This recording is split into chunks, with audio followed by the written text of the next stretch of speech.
Hello everyone, welcome to दृष्टि GK point. साथियों, आज की इस वीडियो में तिरंगा टेस्ट सीरीज़ का पार्ट 2 हम डिस्कस करने वाले हैं, जो कि काफ़ी शानदार तरीके से क्वेश्चन हमने डिज़ाइन किए हुए हैं जो आपसे एग्ज़ाम में पूछे जा सकते हैं। तो दोस्तों, वीडियो को पूरा कंप्लीट ज़रूर देखिएगा। वीडियो पसंद आए तो लाइक शेयर ज़रूर करिएगा। चैनल को सब्सक्राइब नहीं किया है तो चैनल को सब्सक्राइब जरूर कर लीजिएगा। मात्र 2% व्यूवर्स ने अभी तक हमारे चैनल को सब्सक्राइब किया है, जबकि दोस्तों काफ़ी ज़्यादा कम है। साथ ही आप किसी भी एग्ज़ाम की तैयारी कर रहे हो, ये वीडियो आपके लिए काफ़ी ज़्यादा यूज़फुल रहने वाली है। SSC, CGL, CHSL, MTS, GD, railway, NTPC, group D, Delhi police, CDS, defence, BPSC, MPPSC, UKPSC, चाहे किसी भी एग्ज़ाम की तैयारी कर रहा हूँ दोस्तों, यहाँ से आपको इस वीडियो से काफ़ी ज़्यादा हेल्प मिलने वाली है। दोस्तों, इस वीडियो में हम 20 क्वेश्चंस कवर करेंगे और नीचे आपको कमेंट बॉक्स में आपका स्कोर नीचे कमेंट भी करते जाना है। ठीक है, तो चलिए फिर शुरुआत करेंगे फर्स्ट क्वेश्चन के साथ। काजरी नृत्य भारत के किस राज्य का लोकप्रिय लोक नृत्य है? तो दोस्तों, काजरी नृत्य जो किस राज्य का लोकप्रिय नृत्य है, तो ये है उत्तर प्रदेश का। ठीक है, तो ऑप्शन नंबर ए इस क्वेश्चन का राइट आंसर हो जाएगा, उत्तर प्रदेश। ठीक है, आगे बढ़ेंगे। नेक्स्ट होगा, शिक्षा का अधिकार भारतीय संविधान के किस अनुच्छेद से संबंधित है? जो शिक्षा का अधिकार है दोस्तों, भारतीय संविधान के किस अनुच्छेद से संबंधित है?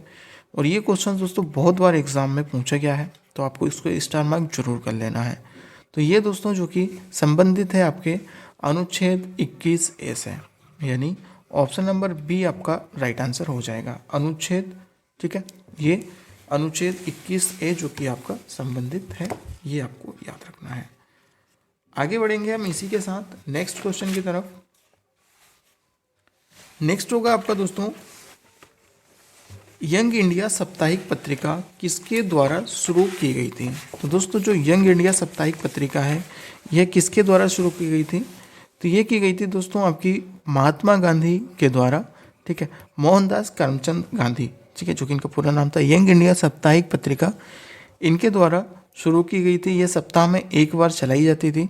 ठीक है, और ये जो कि दोस्तों 1919 से लगाकर 1919 से 1931 तक लगभग ये चलाई गई थी, तो ये आपको याद रखना है।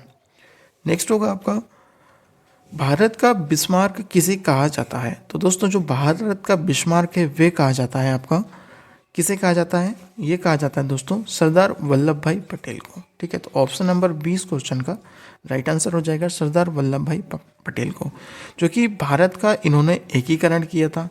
ठीक है, भारत का क्या किया था? इन्होंने एकीकरण किया था।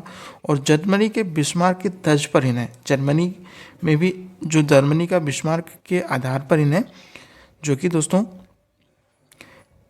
ये नाम दिया गया था बिस्मार्क। ठीक है, तो ये आपको याद रखना है। आगे बढ़ेंगे नेक्स्ट क्वेश्चन की तरफ। भारतीय राष्ट्रीय कांग्रेस के प्रथम मुस्लिम अध्यक्ष कौन थे? तो जो भारतीय राष्ट्रीय कांग्रेस के जो प्रथम मुस्लिम अध्यक्ष थे वह कौन थे? तो ये थे दोस्तों बदरुद्दीन तैयब। ठीक है, और जो भारतीय राष्ट्रीय कांग्रेस की स्थापना दोस्तों ये कब की गई थी? ये 1887 में, जो कि ये इसके पहले मुस्लिम एवं तीसरे अध्यक्ष थे। पहले मुस्लिम अध्यक्ष थे और तीसरे ही अध्यक्ष थे, तो ये आपको याद रखना है। तैयब जी पहले भारतीय थे जिन्होंने दोस्तों बम्बई उच्च न्यायालय में बैरिस्टर के रूप में कार्य किया था, तो ये पॉइंट्स आपको सभी याद रखना है। राज्यपाल को उनकी पद की शपथ कौन दिलाता है? तो राज्यपाल को जो उनकी पद की शपथ है साथियों, वह कौन दिलाता है? तो उस राज्य के उच्च न्यायालय के मुख्य न्यायाधीश, जिस राज्य से संबंधित है उस राज्य के राज्यपाल को जो कि उच्च न्यायालय के मुख्य न्यायाधीश शपथ दिलाते हैं। तो ऑप्शन नंबर 20 क्वेश्चन का आपका राइट आंसर हो जाएगा। ठीक है, राज्यपाल की नियुक्ति कौन करता है? तो ये करती है राष्ट्रपति। ठीक है, और जो इनका वेतन रहता है वह रहता है 3.5 लाख रुपीस। ठीक है, ये भी आपको याद रखने का, जो कि राज्यपाल का वेतन रहता है। नेक्स्ट होगा आपका, जयगढ़ किला कहाँ स्थित है? तो दोस्तों, जयगढ़ किला जो कि ये स्थित है जयपुर में, जो कि राजस्थान की राजधानी है। ठीक है, तो ये स्थित है जयपुर में, आपको ये याद रखना है। और ये किसने बनवाया था? जो जयगढ़ का जो किला है ये बनवाया था राजा सवाई जय सिंह ने। ठीक है, ये आपको याद रखना है। तो राजा जो सवाई जय सिंह थे उन्होंने इस किले का निर्माण करवाया था। आगे बढ़ेंगे। भारत में नियंत्रक एवं महालेखा परीक्षक की नियुक्ति किसके द्वारा की जाती है? तो ये जो नियुक्ति की जाती है दोस्तों, ये की जाती है आपकी राष्ट्रपति के द्वारा। तो ऑप्शन नंबर ए इस क्वेश्चन का राइट आंसर होगा। उम्मीद है आप सभी ने दिया होगा।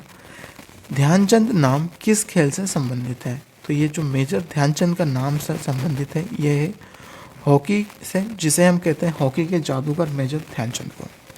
ठीक है, आगे बढ़ेंगे इसी के साथ। गुलिवर्स ट्रेवल्स को किसने लिखा था? तो ये जो गुलिवर्स ट्रेवल्स को लिखा था दोस्तों, ये बुक को ये लिखा था जेनानाथ स्विफ्ट ने। ऑप्शन नंबर 20 क्वेश्चन का राइट आंसर हो जाएगा। नेक्स्ट होगा आपका, अंतरिक्ष में कदम रखने वाले प्रथम व्यक्ति कौन थे? तो यूरी गागरिन, जो कि जिन्होंने अंतरिक्ष में पहली बार कदम रखा था। ठीक है, और ये कब रखा था इन्होंने? तो 12 अप्रैल को 1961 में ये पहली बार अंतरिक्ष में गए थे। ये पूछा जा सकता है, डेट भी आपसे पूछी जा सकती है, तो ये आपको याद रखनी है। 12 अप्रैल 1961 को इन्होंने जो कि अंतरिक्ष में इन्होंने कदम रखा था। आगे बढ़ेंगे, भाभा परमाणु केंद्र कहाँ पर स्थित है? तो ये भाभा परमाणु केंद्र स्थित है दोस्तों, यह स्थित है मुंबई में। ऑप्शन नंबर ए इस क्वेश्चन का आपका राइट आंसर हो जाएगा। नेक्स्ट होगा, अभिज्ञान शकुंतलम पुस्तक की रचना किसने की थी?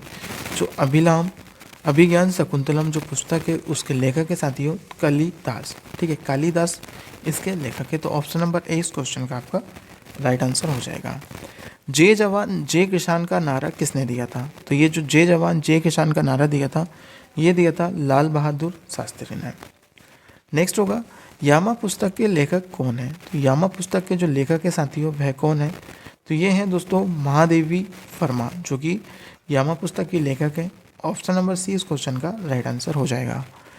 मदर टेरेसा का जन्म कहाँ हुआ था? तो ये हुआ था दोस्तों इनका जन्म साथियों अल्बानिया में इनका जन्म हुआ था। ठीक है, और इनका जो जन्म हुआ था वह 26 अगस्त को हुआ था। 26 अगस्त 1910 को हुआ था। और जो इनकी अंतिम तिथि थी, इनकी डेथ हुई थी, वह 5 सितंबर 1997 को हुई थी। ठीक है, तो ये आपको डेट याद रखना है। इनकी अंतिम सांसें कब ली थी? 5 सितंबर 1997 को। राजा सांसी अंतर्राष्ट्रीय हवाई अड्डा कहाँ पर स्थित है? तो दोस्तों ये है अमृतसर में, जो कि ऑप्शन नंबर सी इस क्वेश्चन का राइट आंसर होगा। राजा सांसी अंतर्राष्ट्रीय हवाई अड्डा, इसको एक नाम से और भी जाना जाता है, श्री गुरु रामदास महाराज रामदास जी अंतर्राष्ट्रीय विमान क्षेत्र। ठीक है, तो ये आपको याद रखना है, ये पूछा जा सकता है। तो इनका जो एक नाम और भी इस नाम से जाना जाता है, गुरु रामदास जी अंतर्राष्ट्रीय हवाई अड्डा। नोबेल पुरस्कार कितने क्षेत्रों में प्रदान किए जाते हैं? तो साथियों ये 6 क्षेत्रों में जो कि नोबेल पुरस्कार प्रदान किए जाते हैं। कौन कौन से में? पहले हो गया आपका चिकित्सा, नीचे कमेंट्स बॉक्स में आप भी करते जाइएगा। दूसरा हो गया आपका भौतिकी, तीसरा हो गया साथियों आपका रसायन, चौथा हो गया दोस्तों आपका साहित्य, पांचवा क्या हो जाएगा आपका? कमेंट करिएगा, शांति का पुरस्कार। और जो छठा हो जाएगा वे हो जाएगा आपका अर्थशास्त्र।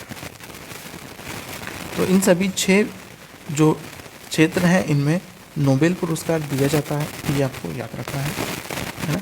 नेक्स्ट होगा, जय जगत का नारा किसने दिया था? तो दोस्तों जो जय जगत का नारा था वह किसने दिया था? तो विनोबा भावे ने, जो कि जय जगत का नारा दिया था। ऑप्शन नंबर 20 क्वेश्चन का आपका राइट आंसर हो जाएगा, विनोबा भावे। कार्बन के प्रमुख अपरूप कौन सा है? तो कार्बन का जो प्रमुख अपरूप है वह है हीरा। ठीक है, तो ऑप्शन नंबर ए इस क्वेश्चन का आपका राइट आंसर होगा। नेक्स्ट होगा, संविधान का कौन सा अनुच्छेद भारत का संघीय राज्य के रूप में वर्णित है? तो दोस्तों जो कौन सा अनुच्छेद है जो संघीय राज्य के रूप में वर्णित है? तो अनुच्छेद 1, ये इससे संघीय राज्य से वर्णित है। नेक्स्ट होगा, नेशनल वुड फॉसिल पार्क किस राज्य से संबंधित है, किस राज्य में स्थित है? तो यह आपका स्थित है राजस्थान में। ऑप्शन नंबर सी इस क्वेश्चन का आपका राइट आंसर हो जाएगा। नेक्स्ट बढ़ेंगे, सबसे उच्च कोटि का कोयला किसे माना जाता है? तो दोस्तों जो सबसे उच्च कोटि का कोयला रहता है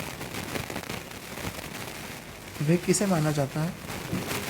तो ये होगा दोस्तों आपका